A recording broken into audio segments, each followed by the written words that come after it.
These mixing tips are going to help you to get backing vocals where they need to be in the mix every single time. Let's dive straight in.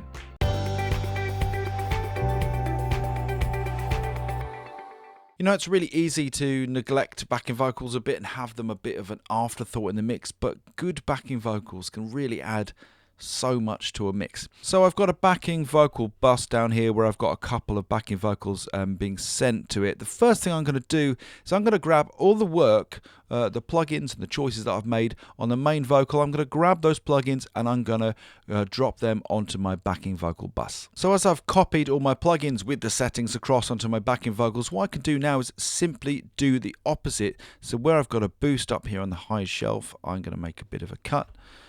I'm going to do the same thing here with this upper mids and the same thing here with the low end. Now, if anything stands out as sounding really wrong, this doesn't have to be set in stone, but it's a great place to start. So things like this surgical cut, for example, I'm going to keep, but I'm making sure that I'm flipping those big EQ decisions. Here's what I've ended up with. Who's these guys? Community cups, gangs and knives, and make it stop.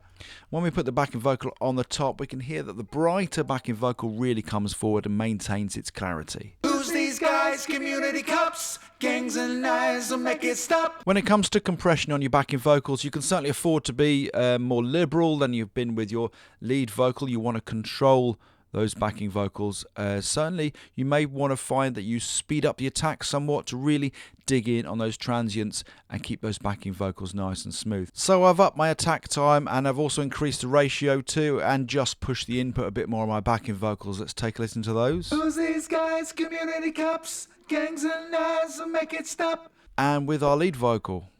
Who's these guys? Community cups, gangs and knives, and make it stop. Someone please free the beast. Filters too can be really super handy when you're working with your backing vocals, bringing in your high pass filter perhaps more liberally once again than you have been with your lead vocal to roll off some of that unnecessary low end. You can also bring in your low pass filters too. That's what I mean. They're very helpful if you've got a lot of backing vocals, multiple vocals going off. You might want to be smoothing out that top end so you're keeping things nice and tight. And once again, maintaining focus and clarity for that lead vocal. Who's these guys? Community cups, gangs and knives, and make it stop. And finally, applying reverb can really help to send backing vocals back in the mix and create a sense of depth. If you've already set up a reverb bus for your vocals, now's the time to create a send.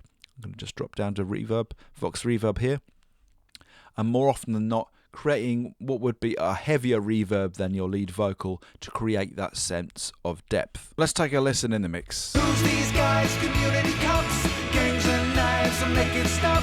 Someone please free the beast. So there's a bunch of backing vocal mix moves you can make right now to get better sounding backing vocals in your mixes. I've got a free vocal EQ cheat sheet. You can grab it right now by clicking on the link below this video. I've also got a bunch of home studio mixing and production courses to get your music to the next level. If you're interested in those, there's a link below this video and I'm going to give you 10% off them right now with coupon code YouTube10. Of course, don't forget to like and subscribe, and most importantly, go and have yourself a great day.